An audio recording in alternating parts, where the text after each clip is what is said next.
this is interesting for you guys.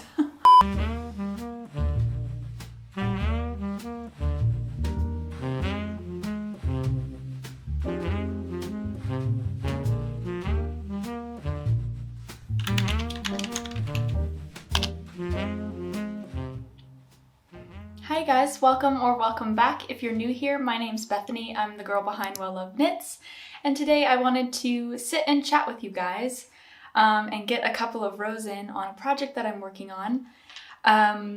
We did a knit and chat a couple of videos ago. It was under the aim of seeing how much can I knit in 1 hour, where it was very realistic. I was working on a sock of all things on 2.5mm needles, and we found out that I could only do 11 rows in an hour, which, you know, I think is great progress, but 2.5mm needles is definitely more of a challenge to get a lot of progress done. And today I decided, let's do a project where you would see maybe a little bit more progress in roughly an hour. I'm working on 15mm needles to knit up this blanket right here. And I have some loose ends, just ignore those. But this is a project that I showed you guys in my last knitting podcast episode. It is just a blanket pattern that I came up with on my own. It's just a series of knits and purls. It's just complex enough to not be a completely mindless knit. It has some intrigue in it, so it's been a lot of fun to knit up, and the progress has been quite fast. I haven't really done much since the knitting podcast episode, so I'm about 2 skeins in. I just added in my 3rd skein here, which I'm working with, and I'll tell you a little bit about the yarn. This is We Are Knitters wool, very like super chunky, super bulky weight. It is in their Sunrise colorway, and I'm very disappointed with how it shows up on the camera, so hopefully maybe because we have been blessed with some sunlight today, you'll be able to see it a little bit better, but I feel like it kind of just looks like a nude skin tone. But it's a lot more interesting, I feel like, in real life. It has a really nice like blush pink, and then there's a lot of variation in it. If you look really closely, you can see like some blue, purples, blues, some orange, yellow tones, and some darker pinks. So I'm really happy with how this is all working up so far. The texture is very squishy, and it's going to be a very cozy blanket. Fortunately, I only have 5 skeins, so it's not going to be a very big blanket. I think I mentioned that before, but it'll be a decorative piece that I can just put on my couch and maybe layer up with.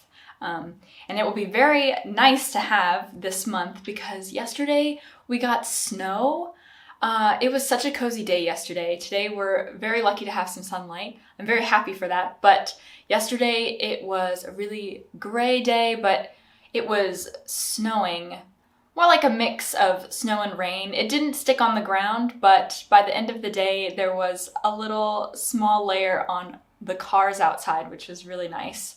It just had such a cozy feeling. It gives me hope that maybe we will get a white Christmas. No, we won't get a white Christmas, but we'll get more snow as December goes on, because I checked actually the weather forecast for December, and it said that it was going to rain. It wasn't going to get anywhere near 0 degrees, but we've already had snow twice so far. So that makes me really hopeful. I'm really trying to get into the Christmas spirit this year, more so than in the past. We're really indulging in like different, Christmassy things to kind of make this year a little special. And snow would really, really help out in that. So I'm really keeping my fingers crossed. But anyway, going back to the blanket, I have a little stitch marker here where I've wanted to mark off the progress. So I'm gonna put it on my most recent finished row so we can see how far I get along. I don't know if I'll knit for a full hour, but we'll see anyway. So I really enjoyed the format of our knit and chat last time, and it seems like you guys really enjoyed it too. So I asked you guys over on Instagram what you would like to chat about in the future, if there are any topics you wanted to chat about. And yeah, there were a couple of suggestions. A lot of people were asking me about the wedding, so I didn't really go into much detail about it in the podcast, so I'm excited to tell you a little bit more about it. And then some other people were asking me questions, and I think this is related, like expat life, what it's like to live in another country, and how I've built a life here. So I think those two topics go really well together, so I'll talk a little bit about them. But I'll start with the wedding because that's the freshest on my mind at the moment. It's been about 3 weeks since we got married on November 19th. It was a nice small wedding at the courthouse, which is actually required in Belgium. All couples get married first at the courthouse, and then they can go and get married at their wedding venue if they choose to. But it is required that you go and have that courthouse wedding first, so you're technically already married before you do your typical wedding ceremony. Like in the US, we go and get the marriage license, I think, right? But that doesn't make you man and wife. It's the ceremony itself is when you're pronounced man and wife. You get the license to have the ceremony. So here it's different, where you go to the courthouse and then you're pronounced man and wife, and then you can do your second ceremony and have a little celebration like you would in the US. So we knew that, and one of the things that's been really challenging is, of course, the current climate. So that definitely swayed our decision on how we wanted, or if we wanted to do a big ceremony. We got engaged in September of last year, and we were not really thinking too much about a ceremony because we wanted to just kind of wait and see how things would go. If you can imagine that the current situation has made planning very difficult, and I know, oh my goodness, I feel so bad for some brides who had gotten engaged even way, way before everything started happening. I know that a lot of wedding ceremonies have been postponed for like a year after 2020, and then all the weddings that were planned for 2021 had to get postponed because of the weddings in 2020. I know that it's been kind of a nightmare for some people to have their ceremony. So that definitely swayed us to just do a courthouse wedding. On top of that, we weren't really, we kind of had put it off a little bit. We just wanted to enjoy being engaged for a little while. And then at the beginning of this year, then we were like, okay, well, we should probably start planning a wedding. But again, it's very difficult because we're actually both expats. So I'm American and my fiance is Romanian. He is not Belgian, but he's lived here for quite a long time. Almost the majority of his life, I want to say. So Belgium is his home, but we're still both expats. So there's a lot of paperwork to be involved. And you can also imagine that not all of our family lives here. Of course, my family doesn't live here. I'm by myself over here. He has his parents here, which is really great. Before we even got engaged, we knew that it was going to be quite a challenge to have a ceremony where we could invite everybody that we wanted to have there for our special day. So again, courthouse just seemed very, very good. It was looking like a really great option. We knew we had to do it anyway, and we knew that if we kept it really small, it would just be easier for us, and less people would feel left out, that sort of thing. And we do kind of plan on having a bigger ceremony, maybe like a vow renewal in the future. So anyway, the courthouse just worked out well for us. So since we both are not Belgian, we had a lot of back and forth with our respective embassies, me more so than my husband, but yeah, it was just a nightmare trying to get paperwork. I really can't point the finger one way or another. I got a lot of wrong information, but maybe there was some miscommunication. I wasn't sure what was expected by the commune. The commune couldn't tell me one way or another because all of the embassies provide different documents. So I wish I could give advice to somebody who is getting married in another country. I would just say, call your embassy 10 times if you have to, because I've been on the phone with them probably that amount, and I still got some things wrong that delayed the process, but that's all behind us now, so I'm not going to worry about it too much. Understand what is required of you, but be sure to double check over and over again. I needed to prove that I wasn't already married. I needed to submit my birth certificate translated into French. I had to do something else that I can't quite remember. Oh, I had to single status. There's something else. I've kind of blocked it out, if I'm being honest. There was just a lot of stress involved. And yeah, I kind of blacked out some of the parts leading up to it in my mind. But then we finally got the approval, and that's why I didn't really have anything prepared. I wanted to knit something for myself for my wedding. And I was even playing with the idea of making my own dress.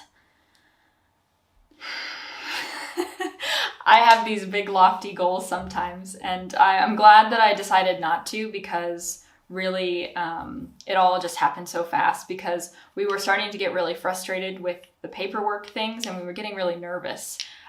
We had submitted paperwork before, and then the commune was like, this is wrong, you need to do it again. And because the embassy takes only a select amount of appointments, and you have to kind of plan in advance by like 2 months or something, like the appointment slots fill up really quickly.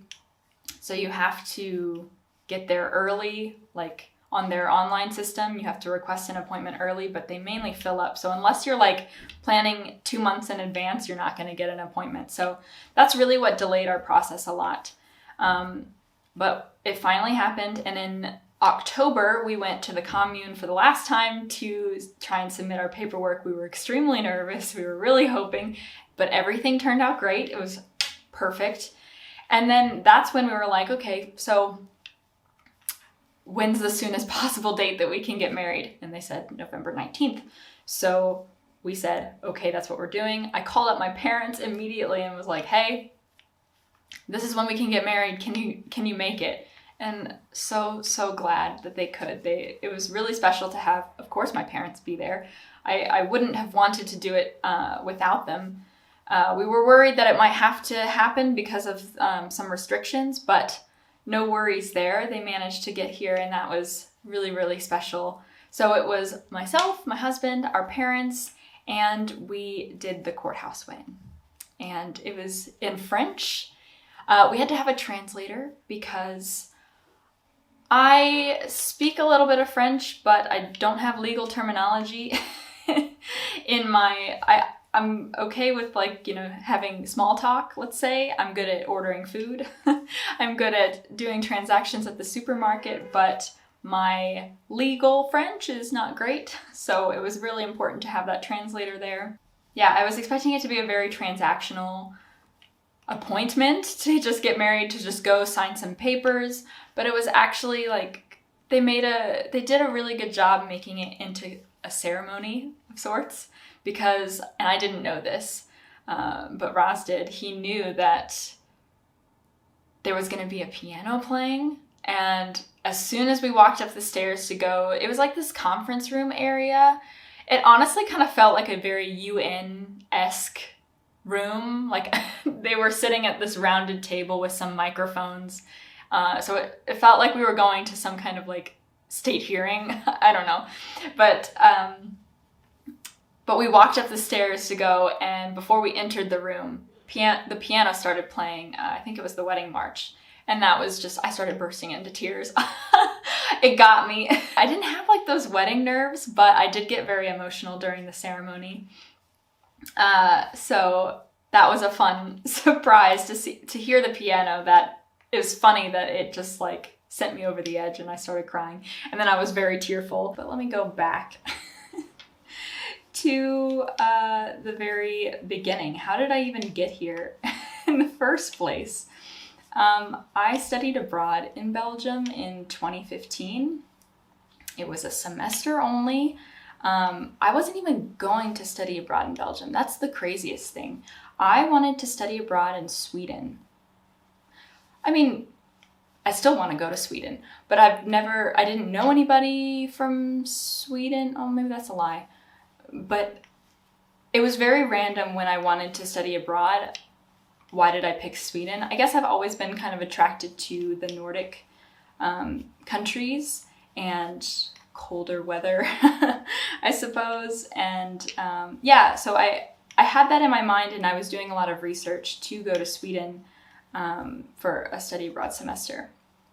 And then somebody that I knew had just gotten back from a trip to Belgium, a study abroad trip, and she was sort of acting as an ambassador for the study abroad program.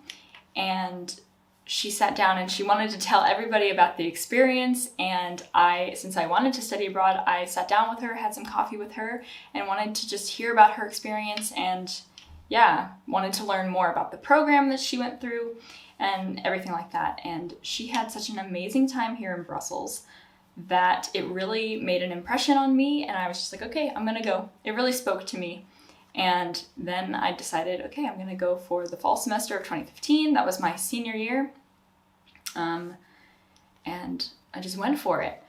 So I get here, and it was a lot of fun. Study abroad is so great. I really recommend it if you're on the fence about it. If you can do it, I highly recommend it because it's just a life-changing experience, and you will not regret it for 1 second. It's eye-opening. It's great to go to another place and learn a little bit more about somewhere that's not your home, and yeah, just be exposed to something new. So I would definitely recommend it. And when I got here, I met so many amazing people. Brussels is a really great place because it's so international. And it's very quirky. That was one thing that really struck me. But everybody, the college that I went to, everybody was so open. It was much smaller than the university that I was studying in the US. So I got to know a lot more people than I even felt like I knew in my normal school or my home school. So it was just a really cool experience. And the other thing about studying abroad is that you just get so close with the individuals very, very fast. At least that was how I kind of felt. We were taking trips together all the time. It's because, you kind of like form those bonds really quickly because you don't have anybody else. It's very interesting in that way. But yeah, so I was really like living it up. But a month in, we used to go to football matches, soccer matches. Some people at the university the college that we were studying abroad at. So when I say we, I mean the study abroads. So all of the Americans that were studying over. Very typical, I think, of American university is that you can go and watch games and you want to cheer people on. It's not really, you don't really need to know people, but we knew that they were from the college, so we wanted to just watch the football matches and I don't know, just watch and then talk to people afterwards, go get a drink afterwards or beforehand, those kind of things. So we didn't actually realize that was kind of a weird thing to do. Nobody did that before, I think. Maybe other study abroads in the past had, but the guys that were playing football kind of thought we were strange for showing up and not playing. We were just watching.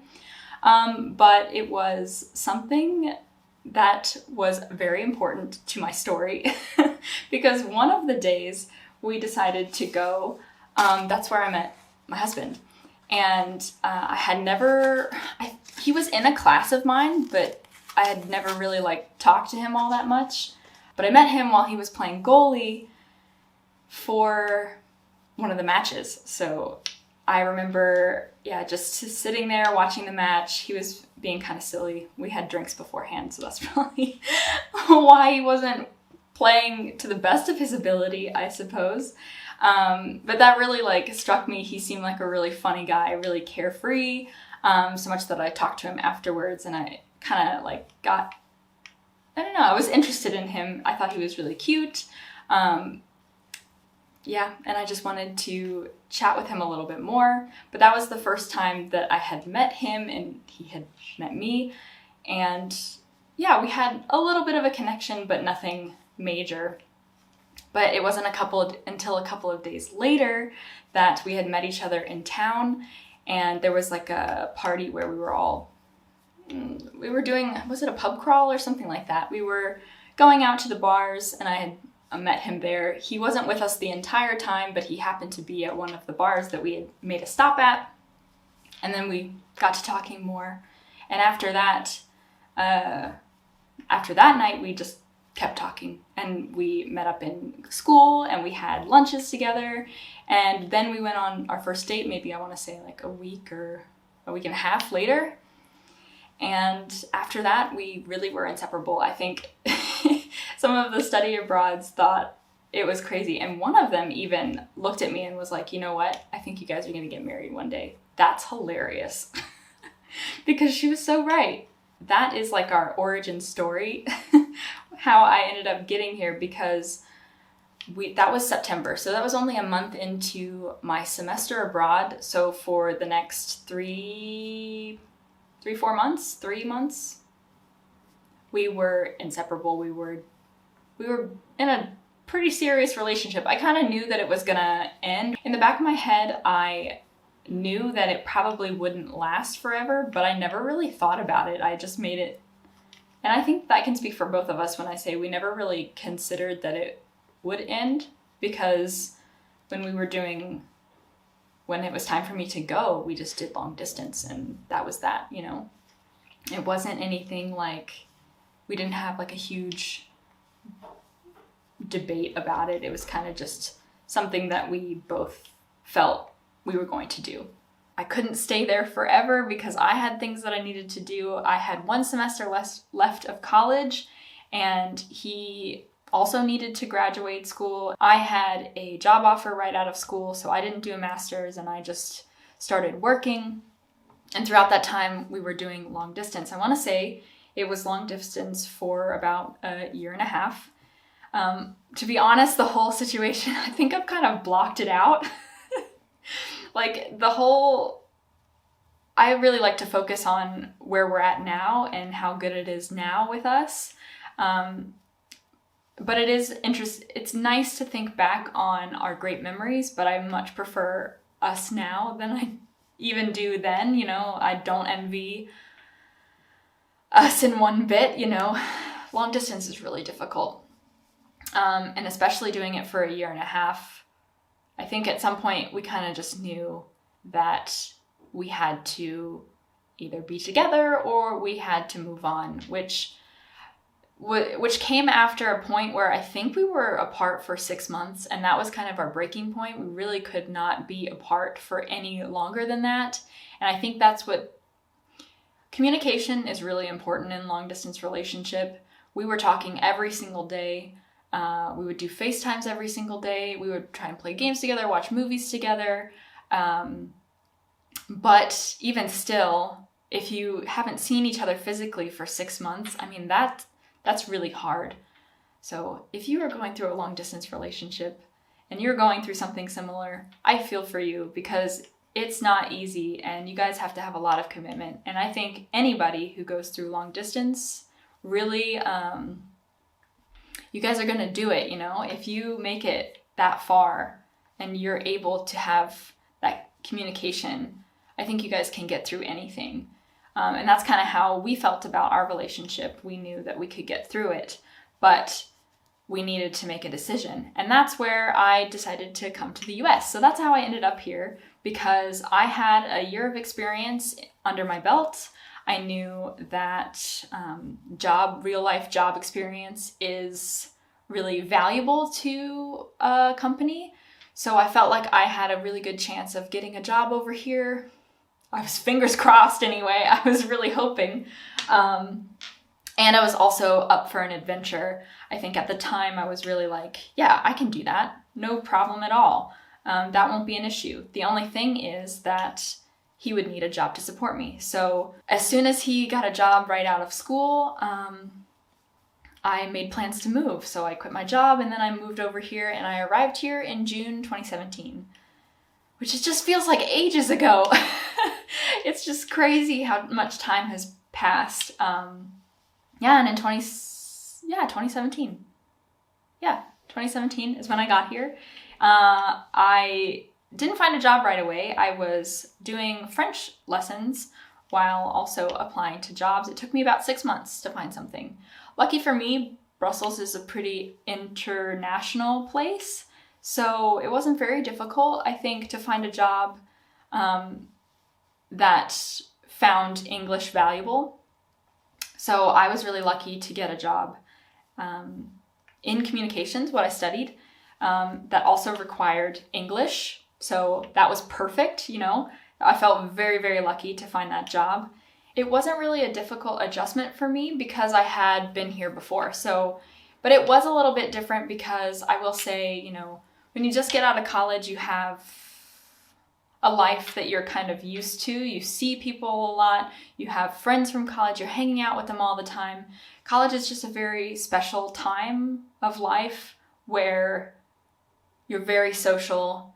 You are out and about very often. You have a lot of things to do, but you have a lot more freedom, I think, than when you get a full-time job. So I think that's one of the biggest adjustments, was that I was here as a full-time worker. When I finally got the job, I was here as a full-time worker, as opposed to being a student that could travel around and take advantage of the great proximity of Belgium to every other country in the EU. I would say that in those first couple of years, I didn't feel homesick at all. I was really adjusting well to everything. Life was really exciting, I think. And we were able to move around, travel. The one thing that I absolutely loved, a few things that I absolutely loved about living in Europe, and still do love, is the fact that you can get everywhere you want to go by metro or train, and also that in Europe it's so easy to get around. You can travel from one country to the next in only a matter of hours, similarly to, you know, what actually be even more convenient than traveling interstate. Like you have to travel by car or state to state. I mean, you can go by train, but they're not as fast as the ones that are here in Europe. And that was a huge thing that I absolutely loved Europe for, and still do love Europe for. However, in the last couple of years, things have changed a little bit, and I'm starting to feel a little homesick for that. I wonder if it's also just me, as I'm growing up, wanting to go back home. The last trip that I had over the summer, I went back to the US, and I really enjoyed it. It was really nice. It wasn't my hometown or anything, but there are just some things about the US that I do miss. And I think that's natural, because if you grow up in a certain place, the reality about living in another country is that you didn't grow up in, is that there are different customs, there are different things aren't the same. It's hard to really kind of put your finger on what exactly it is, but there are just some things that make you comfortable, that are comforting about home, that I think I didn't appreciate as much when, even just a couple of years ago, which I appreciate more now. And that's, just one of the things that I think I would tell anybody if they are planning on moving to another country. Just know that. Maybe if you live in Europe and you're going to another European country, you might not notice it as much because the cultures are pretty similar. They're not exactly the same, that's not what I'm saying, but you have similar mentalities across the European Union, I would say, versus coming from the US, for example, to Europe, and vice versa. The pattern's getting a little bit more complex to follow now, so mentally I'm having a hard time talking and keeping up with it. But yeah, that's just one thing that I would say, just noticing about myself, is that in the last year or 2 years, I've had a little bit more homesickness than I've ever felt, because I never really felt homesick before. Everything was just very new and exciting, and I think anytime something is very new and exciting, you kind of have rose-colored glasses in that way. But now, yeah, I am kind of homesick, and I think that's also just having to do with what's going on with the world. It's just been a very tough last couple of years. But even still, I still really love it here. There's something that I would miss if I ever did return back to the US. I would miss being surrounded by so many different nationalities. It's always so interesting and kind of comforting for like an introvert to be surrounded by a lot of different languages. I love hearing different languages, and I think I've gotten more of an ear for languages. I can't really speak languages all that well, but I'm able to kind of mentally translate some things that I hear, and I feel like it's only because of this experience living surrounded by other nationalities, different languages all the time. Like I hear Romanian, I hear French, Dutch, I feel like I hear Russian sometimes too. It's just really interesting to kind of pick that up, and before I didn't really, I think, notice different nationalities. Like I couldn't really recognize the subtle differences, but I feel like I recognize that now, and I feel like that's because of this experience that I was afforded. So that's really interesting to kind of feel that kind of personal growth and understanding of other languages and other nationalities. So that's one thing that I will definitely say I really have valued by my experience here. So then, how is married life? Married life is really good. Roz and I were laughing about it just last night with some friends who have recently also got married, that it really does not feel any different. And we were talking about it again this morning, and I was thinking, like, it's just like birthdays. You expect to kind of feel something new, something different, or you expect to feel dramatically different than what you felt before. I think it's because traditionally the man and wife would be living separately, and then after marriage they would come together for the first time in a household. And we obviously have been living together for, I have to count again, 4 years. More than 4 years, 4.5 years. So I think we got like that newness of being together already. Like, how would I explain this? So like, we have been living together for 4 years. The most difficult part of our relationship, let's say, was the long distance by far. So that is just one thing of itself. But when we first moved in together, of course, like all couples, I think, had things that we needed to get through together to kind of like learn to live with each other. How do we live together? What are our different like living styles kind of thing? Like, what are our quirks and things that we absolutely need, don't need, or want and don't want? Normal stuff. And I think we already experienced that a long time ago when we were first moving in together. So that's where I feel like the traditional newness of being together kind of originates, Man,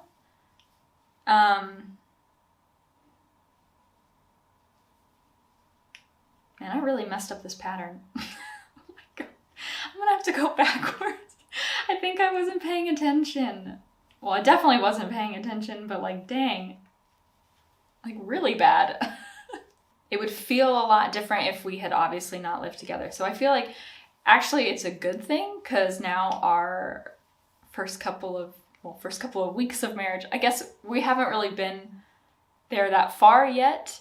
to really feel a difference, but we have that honeymoon phase. I think that's the positive thing, is that the honeymoon phase is here, and we're really enjoying everything about being married, even though it doesn't feel much different.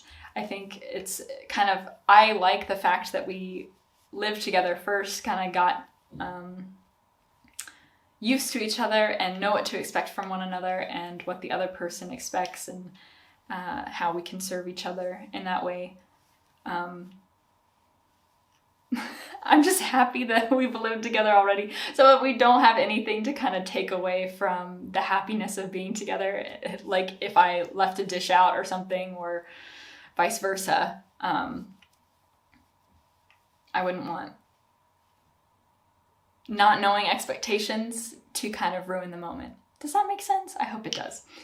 Anyway, I'm messing up this blanket so bad.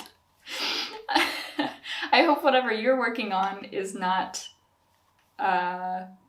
in shambles, because apparently I'm gonna have to really doctor this pattern that I've just done. Well, I hope that was in some way kind of insightful into my thoughts. I hope that was interesting for you, because I know a lot of people asked about it. I hope I answered the questions that you were hoping to hear about, or I hope that you enjoyed hearing my perspective. Thank you guys so much for watching. I really appreciate you all being here. Don't forget to like this video if you enjoyed it, and leave a comment letting me know what you were working on today. I would love to hear what project you got a couple of rows in on with me. And I will speak to you guys in the next one. Bye!